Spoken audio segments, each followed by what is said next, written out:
Do you know what you're doing? I'm just fighting a battle. I'm not getting a great deal of instruction from it. Generals, Rex isn't getting instruction again. Rex isn't getting instruction. No, that's true. They're focusing on... Rex just needs to do his job and fight his fight. Yeah. But Jan is more vocal. She's talking back all the time. She's asking for instructions. And the squeaky wheel gets the combat power.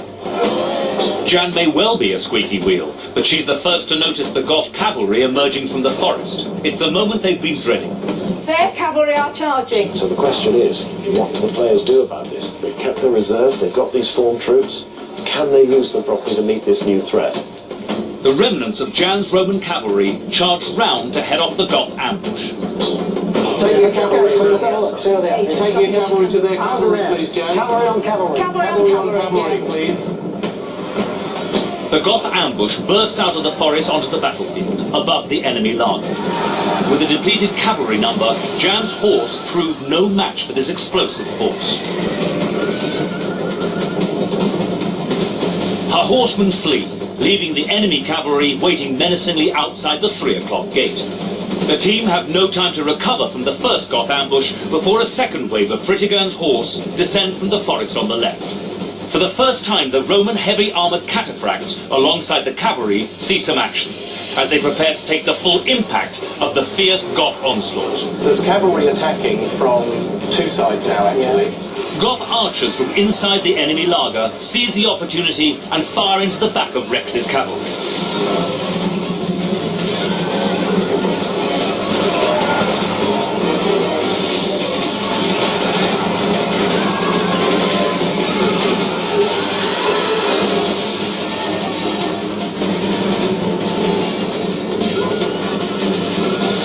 Softened up by archer fire, the Roman horse are overwhelmed by the sheer strength of Goth numbers. After a valiant struggle, the team's cavalry flee the battlefield. The Goth horse charge around towards the 6 o'clock gate to continue their rampage. Now, the Gothic cavalry are sweeping around. Now, at the moment they haven't done much damage, but what's going to stop them?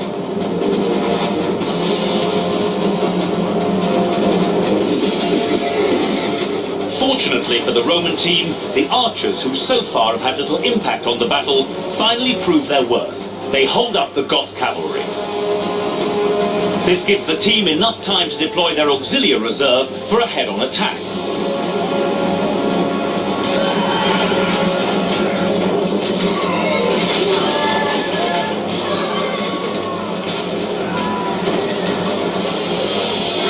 Taking advantage of the stationary horse, the auxilia cut up the Goth cavalry and move out to regroup. Is that's there? They've got cavalry coming round the flank. They have. And they're just about to kill some of our guys. Bruised from losing a swathe of their cavalry to the Roman auxilia, the wily Goth leader Fritigern moves his cavalry that had been waiting at the 3 o'clock gate onto the same auxilia, determined to annihilate them this time. And the Gothic cavalry are overconfident. They slammed into the front of that block of Auxilia Palatina. These good drilled infantrymen are just waiting for them. They're not bothered at all. While the Roman auxilia battle it out with the Goth cavalry, the cataphracts, the Roman heavy horse, slam into the back of them. The problem is, though, there are more Goths coming in behind the cataphracts. Sandwiched between two units of Goth horse, the Roman auxilia and cataphracts don't stand a chance. The cataphracts are routed, and the remainder of the auxilia flee for their lives, as the Goth cavalry charge down on them. They're chasing after you, see them? They're chasing after you. You're forming a very effective action there. They're not. They're routing. They're running away. Because they've got the cavalry moving in now. That's not tactical. That's fear. Oh, is that ours? Can you see it in their eyes? Well, we like fear. Fear's very effective. With his troops fleeing the battlefield, Martin seems to be in denial about how the battle is unfolding. Do you have an overview? Do you understand what's going on? Yeah, we've got too many coming out. We're losing an awful lot of cavalry. So what about those that you have left? I'm trying to bring them together into one unit so that they can at least fight a defensive. We need to be more consolidated. Well, you'll have to tell them. I don't think Rex and Jan, could you please bring all of our foot soldiers together into one big defensive square? Inside Inside the Goths doesn't matter. Anywhere you like. Anywhere. I'm happy with the defensive wall behind me. Can you get your guys to get into the wall? Inside there? Yeah, inside the wall's great, right, Jan. okay, take them in there then, please. Martin starts to throw desperate orders at his lieutenants and sends in the last of the auxiliary reserve. You can see that the team has still got some combat power, they've got some formed units. There's no way that they can destroy the Goths at this point.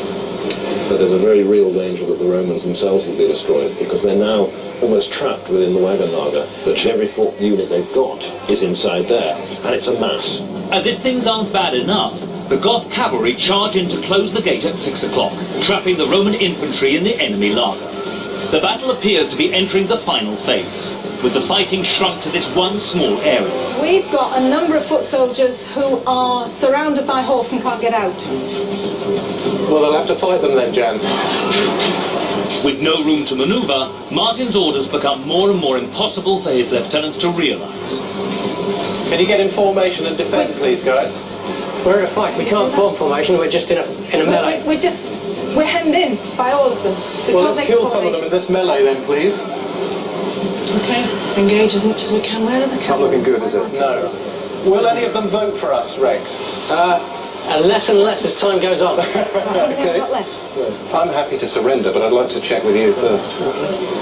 No one's ever asked to do that before. Martin has forgotten that the Goths are fighting for their very survival and won't readily agree to a surrender. We should surrender. No, not surrender yet. Let him fight. No, I'm not sure I agree, because we're not going to win this, are we? The Romans, the best organised, equipped and disciplined army in the world, came to this battle confident of trapping this unruly pack of Goths in the wagon lager.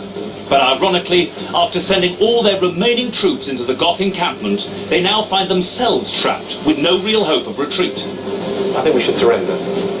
Unless I hear differently from you, I'm going to say it. It's okay? Thank you. We're going to surrender. Rex, we're going to surrender. Could you surrender, please? Jan, we're going to surrender. Could you These are surrender, Goths. please? Goths don't surrender. Okay. Well, offering some homeland. All right, Rex and Jan, come back up. Thank you. Rex staring in disbelief at the giant screen. It seemed to be going so well, up till the point we started.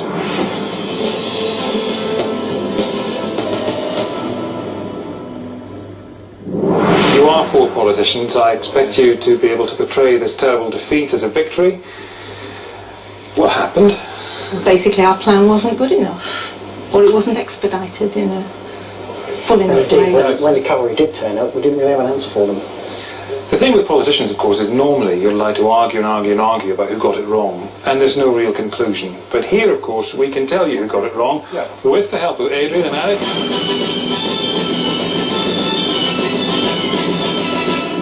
You had a very, very good plan, and you did a reasonable job of putting it into effect. You went out there intending to concentrate your combat power against the enemy, and you were formed up in that deep, dense column with cavalry screens on each flank, and that was sterling. It was a very good way to do it. So you put in an attack, those big columns of legionaries hammered towards one of the nearest entranceway into the wagon lager. You then got a bit impatient. They met some resistance. You flung in everything to support them very quickly.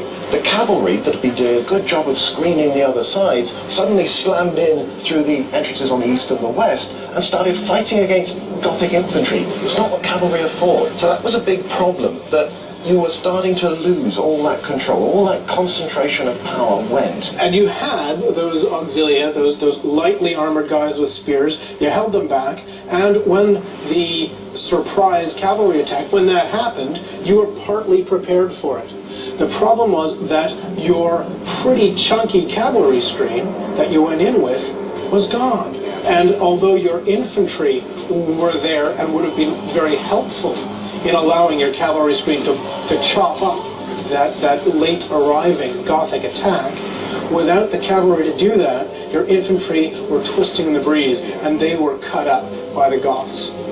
That was where it all went wrong, and they ended up, nearly all of your army was inside that lager, but it wasn't in any fit state so that there were separate units that could support each other. They were all really beyond your control. They were there fighting it out, but they weren't going to listen to what generals or even lieutenants were going to say. The one thing that I liked hearing was the fact that you guys wanted to surrender. You wanted to avoid further needless butchery